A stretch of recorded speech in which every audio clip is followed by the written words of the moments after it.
Hello everybody, my name is Mara Menzies and I have the best job in the entire world. I am a storyteller, which means I get to think about stories every single day and I get to share these stories with people like you. And the stories that I have for you today are some of my favorite stories in the entire world. I'm going to start off with a story that I heard from another storyteller because we get our stories in lots of different ways. Sometimes people tell us stories, other times we find them in books or somewhere else, and other times we can make up our own stories too. But this one was told to me by a storyteller called Wayupa Tosa, and she came from Thailand, and it's a very old story because it takes place at the very beginning of the world.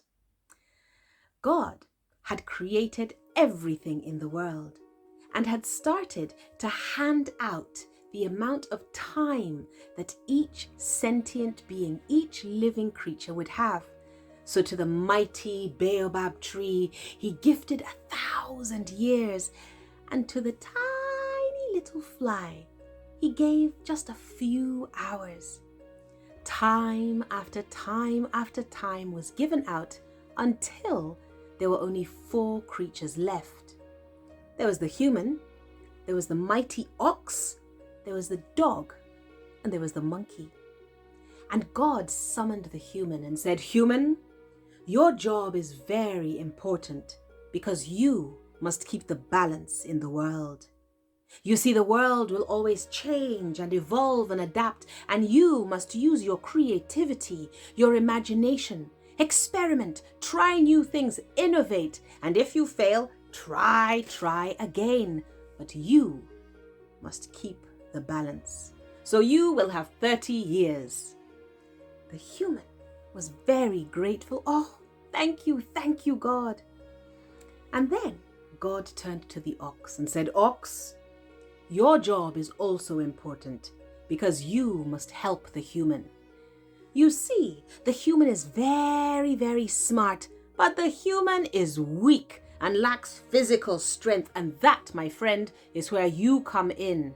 Whenever the human needs power and force, you will be there to help.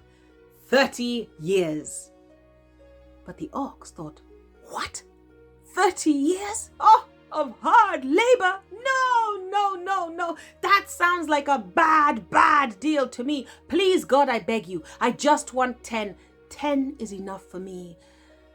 And God loved his creatures and wanted the ox to be happy. And he didn't see a problem, and so he agreed. But the human, being a human, spotted an opportunity and said, well, wait a minute, God. If ox does not want those extra 20 years, why don't you give them to me? Now God also didn't see a problem with this, and so he took ox's extra 20 years and handed them over to the human. Then he summoned dog. "Dog, your job is also important because you too will help the human. You see, the human will work very hard during the day and must rest and recover at night. You will stay awake and keep the human safe. 30 years. What? 30 years of sleepless nights? Oh, no. Please, God, I beg you. I just want 10. 10 is enough for me." And again, God loved his creatures and wanted dog to be happy. And so he agreed. But the human, being a human, spotted an opportunity. "Well, wait a minute, God," he said. "If dog does not want those extra 20 years, why don't you give them to me?" And God took those years and handed them over to the human. And then he turned to Monkey. "Monkey, your job is also important because you too must help the human. You see, sometimes the human will have to make very difficult decisions, and those decisions will weigh heavily on the human soul, and that, my little friend, is where you come in. Entertain the human. Lighten the human spirit. Make the human laugh. 30 years. But do you think the monkey was happy? No, of course not. Monkey was devastated. What? 30 years of being funny? Oh, no. That does not sound like fun to me. Please, God, I beg you, I just want 10. 10 is plenty. And God, loving his creatures, wanted Monkey to be happy and so agreed. And I'm sure you know what the human did. The human asked if he might have Monkey's extra 20 years, and God took them and handed them over. And to this day, there are still people who believe that our first 30 human years are our true human years, where we experiment, we play, we try out new things, we use our creativity and our imagination, and then we move into our ox years, 20 years where we work hard. And after that, we move into 20 dog years where we have sleepless nights, worrying about the future, worrying about our children. And if we are lucky enough to reach our monkey years, then hopefully we will have gathered enough stories from everybody around us so that we can entertain them all and over and over and over again. So I'm not sure where you are in your life's journey and which years you are currently living, but let us always remember that no matter which stage we are at, there is always going to be a part of us that has lived through our true human years. And sometimes as we get older, it can be hard or it can be difficult to remember those human years, but they're still there, where we imagine, we create, we experiment, and we play. And if you've forgotten, then perhaps it's time to dig that side of you back out again. This next story that I'm going to tell is a familiar story perhaps to some of you. It's a story that has been told many times. It's a famous traditional story told by the Brothers Grimm. And it's a story about a duck, a mother duck. And one day she was sitting on her nest, making sure that the eggs underneath her were kept nice and cozy and warm, when suddenly she could feel a pecking and a moving beneath her. And as she stepped off the eggs, she saw them beginning to crack and pop open, and out tumbled beautiful little bright yellow fluffy balls, cheeping and squeaking and making the most wonderful little noise. Oh, can we go to the pond? Can we go to the pond, please, Mum? They said. But the mother duck also noticed that there was one egg that had not hatched. It was a little bit different to the other eggs. It was a bit larger. It was a slightly different shade and color. But she thought, no, this little egg needs to hatch too. And this little egg will be loved just as much as all the others. And so she made her little ducklings wait. And they waited and waited and waited and waited and waited and waited and waited until suddenly, crack, crack, crack, crack, crack, crack, crack, the little egg hatched, and out tumbled this beautiful little ball of grey fluff. It wasn't beautiful at all. It wasn't bright yellow. It didn't look happy and joyful. It looked rather ugly. Oh, that is an ugly duckling, the little duckling said. And the mother duck, well, she tried her hardest to be kind and said, look, this is another one of your siblings, and you are going to treat this little baby just as you treat everybody else. But the little ducklings couldn't stop laughing and mocking and making fun of their little brother. Look at those little feathers. Grey and nasty. You are ugly, they shouted. Oh, they squealed and they tormented the little duckling, and the duckling felt terrible. And even though his mother tried her hardest to be kind, never mind what they say to you. You're always going to be loved. Everything will be okay. Even though her words were kind, there was still something deep inside the little duckling's heart that made him feel that he did not quite belong. And these feelings grew stronger and stronger the more he was tormented, until one day he couldn't take it anymore, and he decided it was time for him to leave. And so, when nobody was watching, he left the family nest and he decided to find another family.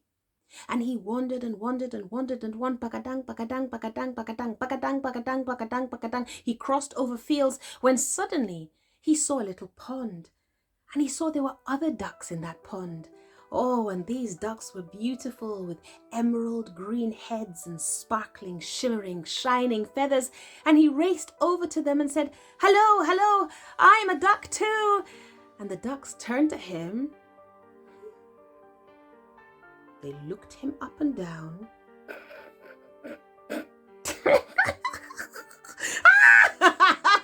Do you honestly think that you can join us? You with those nasty little grey feathers and us with our beautiful emerald green, shimmering, shining feathers? Get out of here! Be gone, be gone, be gone! The little duckling felt terrible and suddenly turned around and fled as fast as he possibly could. And he wandered around for days. Pakatang, pakatang, pakatang. Pakatang, pakatang, pakatang. Pakatang, pakatang, pakatang. Pakatang, pakatang, pakatang. When one day he came to a field and he saw that there were other birds in that field, and there were geese honking loudly, and he approached them cautiously, and they saw him and they noticed how sad and down he looked, and they said, "Well, you're clearly not a goose, but you can stay with us if you like." And so the duckling stayed with the geese. And he did have a lovely time. He tried his hardest to fit into the ways of geese, and even though sometimes it felt like a bit of a squeeze, he still tried to make it work. And he was happy because they were kind to him. Until one day, there was a terrible sound, a great gunshot and dogs barking, and suddenly there was this great flurry of movement. The geese started to honk, they spread their wings and they flew up, up, up and whoosh, away into the sky. "What about me? What about me?" cried the little ugly duckling. But they had no time for him, and when he saw the dogs approach, he raced and he hid underneath a bush and he waited. And after some time, when everything had calmed down, he emerged from the little bush and he was alone once again, and he thought, maybe I should have just stayed with my brothers and sisters even though they were mean to me. This is so dangerous and I'm so lonely out here all by myself. Pakatang, pakatang, pakatang, pakatang, pakatang, pakatang, pakatang, pakatang, pakatang. And he saw a little house. And there was a farmer and his wife in that house. And as he headed by, they caught sight of him and they said, "Well, will you look at that? That bird does not belong to anyone. Let's bring that bird in. Maybe we can get eggs. Oh, this is truly a gift for us," the farmer's wife said. And so she brought the little ugly duckling in and she started to wait for the eggs to come. And she waited and she waited and she waited and she waited and she waited, and there was no egg in sight. And she thought, well, this is a bit of a useless thing, isn't it? I suppose I'm just going to fatten him up and then at least we can have some nice roast duck. Well, when the ugly duckling heard this, his little heart began to pound in his chest, and it became even worse when the farm cat came by, licking his lips and insisting that he would gnaw on the juiciest bones of the little ugly duckling. "I can't stay here," he said to himself, and he waited until he saw that the door was slightly ajar, and whoosh, he bolted. He made for it and he ran away as fast as he could.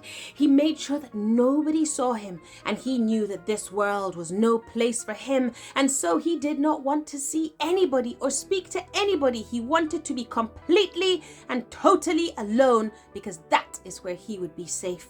And so he hid every time he saw somebody approaching, and it was cold and it was miserable, but somehow he managed to survive the winter, and he would shiver and tremble and quiver and shake. And one day he found his way to a riverbank, and he saw the most beautiful family of swans slowly floating down the water. Oh, what a life they must have, he thought to himself. They're so beautiful and so regal. I wish that there was something special about me. And as he sat watching them, one of them started to glide towards him. And he was ashamed. He thought, oh no, this beautiful bird is going to see how ugly and terrible and awful I am.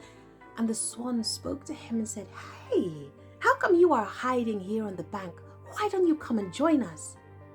And the little ugly duckling was confused, but why would you, beautiful swan, want to hang out with somebody like me? And the swan said, what? Have you seen yourself?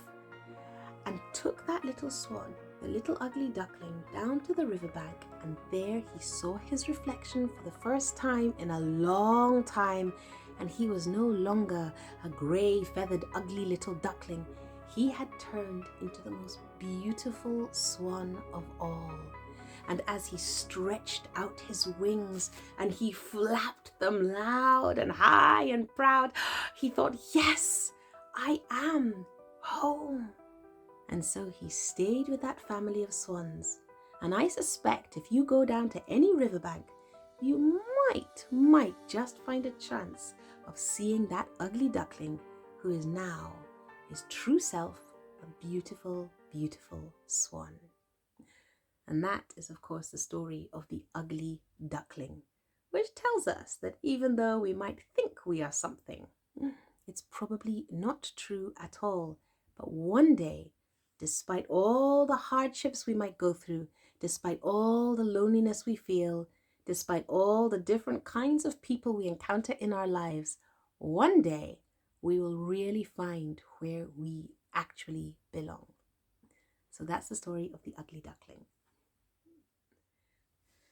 Now, being a storyteller is a wonderful job because we get to hear stories from all over the world, from all different places, all different kinds of people. The stories tell us so many different ways of living and being. Sometimes they teach us things. Sometimes stories make us laugh. Sometimes stories make us imagine impossible things. And sometimes stories remind us of who we are. But this next story that I'm going to tell you is another old story, and it's called a Zen story, and it's a story about a horse. And this horse was no ordinary horse, and he knew that he was no ordinary horse because he had always been told that he was no ordinary horse. Oh, you are magnificent, they had said to him. Oh, you are going to be the finest war horse that the world has ever seen. One day, people will speak of all the things that you have achieved in your life, and your name will be known across the entire world, they told him. And so the war horse knew that he was very, very special indeed. And one day, after he had gazed down at his reflection and admired his power and his strength and his grace, he looked up when he heard a voice speaking to him. Oh, horse, you are beautiful. You are magnificent. You seem to be really strong. And the horse looked and saw it was a farmer speaking. And he said to the farmer, yes, I am all of those things. What can I do for you? And the farmer said, well, actually, I'm looking for a horse. You see, I am about to farm my field, and somebody like you with your strength and your prowess, you would be such a great help to me. Please, come with me and I will take great care of you, and I will teach you ways to make you even stronger. The horse threw his head back and he laughed. Ha! What? You want me, the greatest war horse that the world has ever known, to come and plow your field? Ha! What do you think I am? I am not a piece of rubbish that you find on the end of your shoe. No! I am the mightiest war horse in the world, and I will not lower myself to do the work on a farm. Go! And so the farmer went on his way, And the warhorse, a bit peeved at this encounter, he snorted and he waited. Now, after some time, he had another visitor, and it was a merchant. And the merchant approached him and said, "Oh, my word, look at you. What a magnificent creature you are. Do you know, I am in need of a horse such as yourself. If you come with me, then we will travel across the entire land. We will cross mountains and deserts. We will cross rivers. We will go through forests. You will know the terrain of this land better than you know this field that keeps you in now. If you carry my load, then I will show you the world." The horse snorted once again. "Ha! Who do you think I am? I am not going to carry your silks and satins. Is that what you take me for? I am going to be the finest warhorse that the world has ever seen, and you expect me to carry your stuff? Get out of here. I am not interested." And so the merchant moved on. A little while later, there was another visitor, and it was a warrior. And this warrior approached the warhorse and said, "Oh, you are indeed a magnificent creature, and I am in need of a horse just like you. You see, I come from a small village across the way, and we have regular skirmishes with our neighbors, and I need a horse like you to take me into battle so that I can keep my village safe." The warhorse was not impressed. "Skirmishes? Village? Huh? You want me to protect a village? Do you know who you are talking to? I am the mightiest warhorse in the entire world. I am not going to lower myself to attack a tiny little village here and another tiny little village there. I want to conquer the world. I have no time for this." And so the warrior left. And it wasn't long before another visitor came. And when this visitor came, the horse's ears pricked up. His nostrils began to flare. He saw before him a magnificent parade. There was an emperor, a mighty emperor, seated on top of a beautiful horse whose coat had been brushed, whose tail had been trimmed, who was bedecked with all kinds of ornaments. And he thought, "Aha, now this is interesting." The emperor approached the horse and said, "I wonder if I have a role for you. You see, I am looking for a new war horse. Mine has seen many battles, but you look to be the kind of horse that I might need. In order to be my war horse, I need to make sure you know how to keep yourself strong.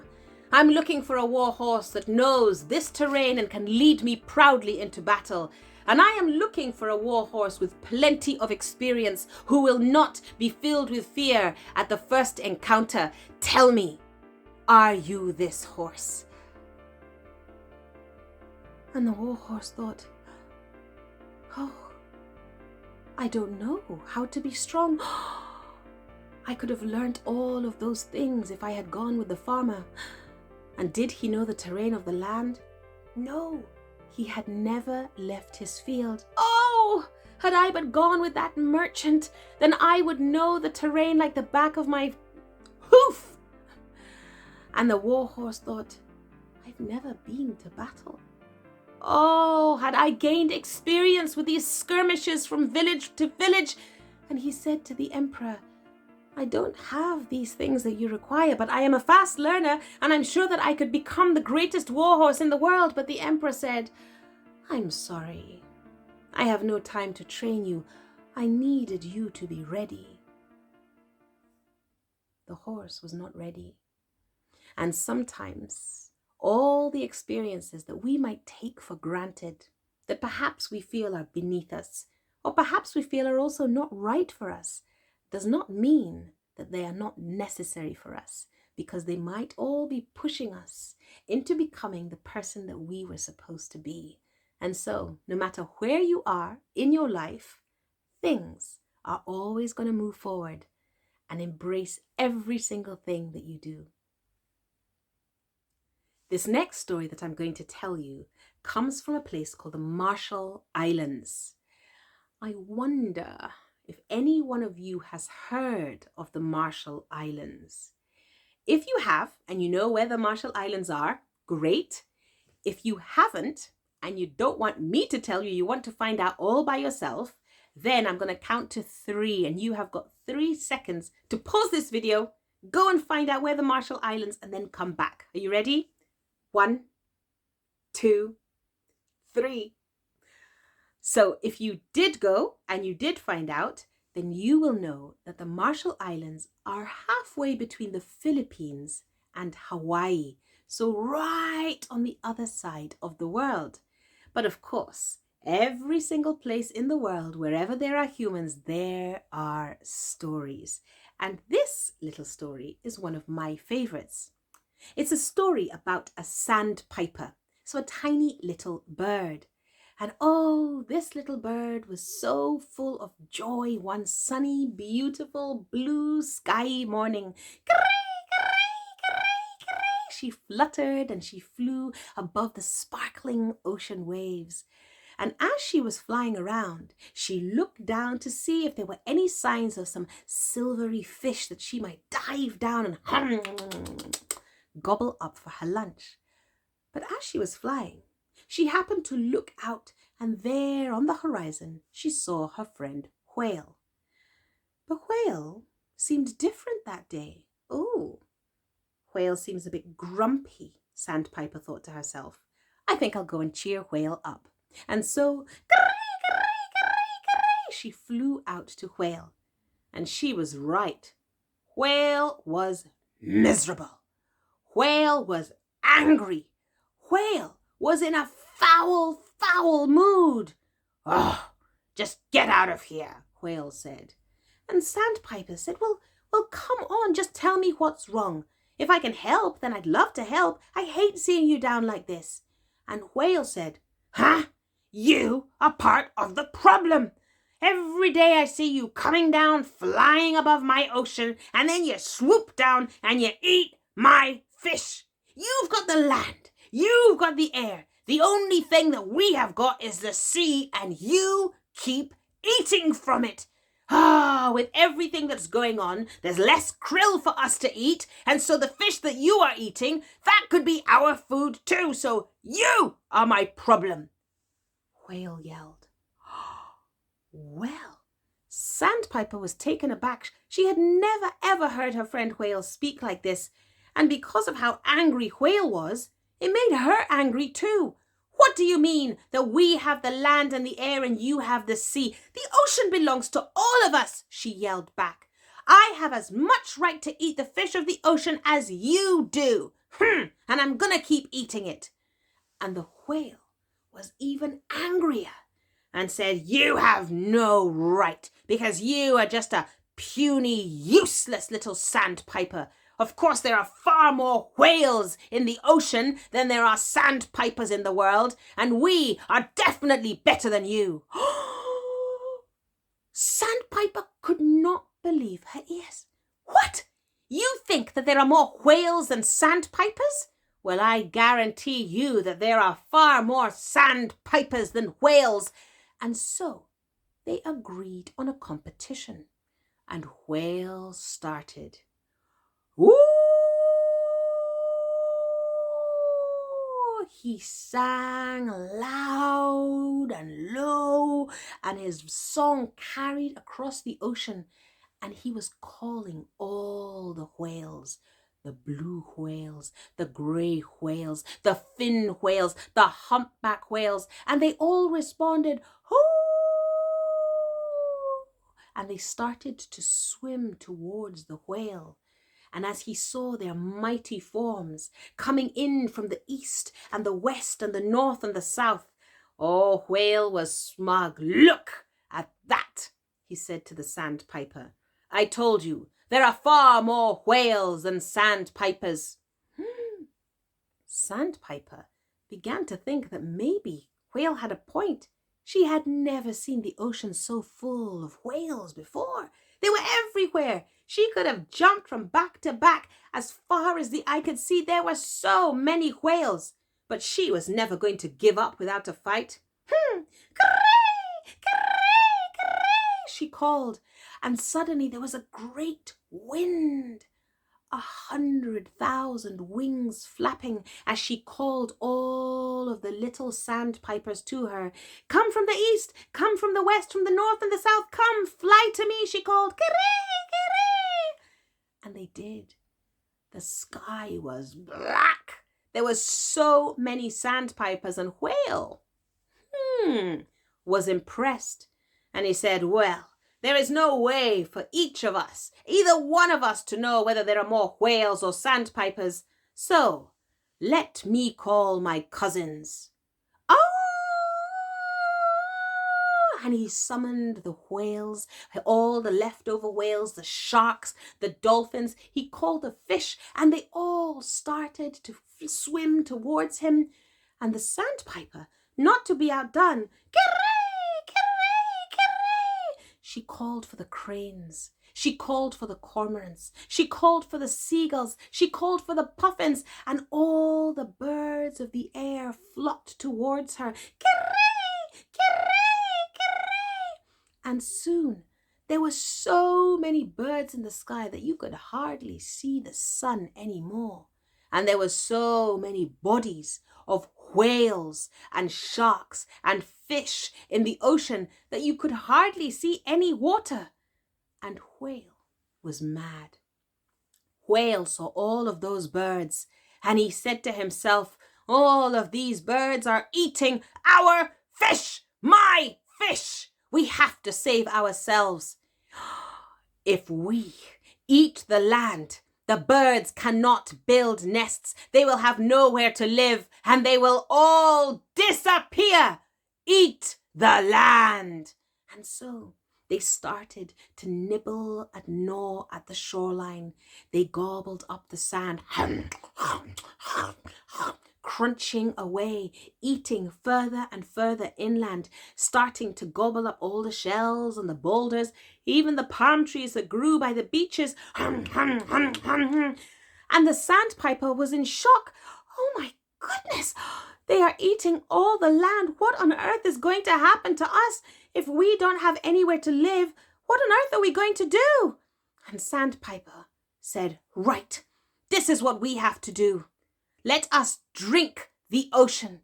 If we drink the ocean, then they will not have anywhere to live either. Drink, my friends. Caree, caree. And so the birds started to drink. They slurped and slurped, sucking up all of that salty water. And there were hundreds of thousands, maybe millions of birds. And there were so many of them, and they could drink so fast that they were drinking much faster than all the creatures of the ocean were able to eat away at the land. And their whales, they noticed how low the water had become, and the weight of their bodies was beginning to crush down on them. And they tried to wriggle back into the ocean, but there was not enough water, and they began to gasp. And the birds of the air, they said, well, look what's happening down there. If they don't have anywhere to live, then there's not going to be any fish, and we eat fish. What are we going to feed on? This is a disaster. If the fish and the dolphins and the sharks and the whales all die, then that's not good for us either. And Sandpiper was the saddest of all, because she looked down, and there was her friend, her wonderful, magnificent, beautiful friend Whale, gasping on the shore. Spit out the water, she cried. And the birds did just that. And immediately the ocean began to rise higher and higher and higher, and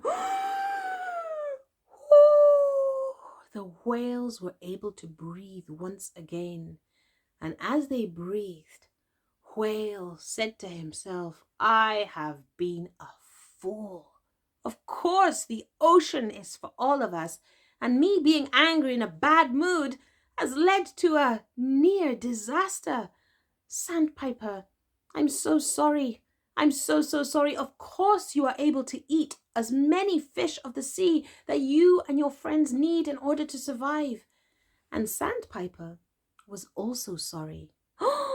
Whale, I almost lost my wonderful friend because I responded in such a terrible, terrible way. This is ridiculous. Let us promise that from now on, we will always be friends with each other and we will never let our anger come between us. And Whale agreed. And to this day, neither one of them is certain as to whether there are more whales than sandpipers in the world, or whether there are more sandpipers than whales. So when we start off on any arguments or thinking that things need to be a certain way, or before we let our anger consume us, let's all just have a think. Does any of it really matter?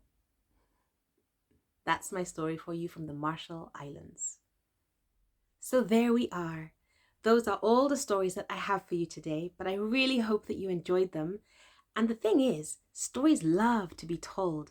So if there's somebody that you think, I think that person would really like this story, then maybe you can be brave and courageous and creative and imaginative enough to sprinkle your own special magical ingredients on one of those stories, and then maybe you can share it too.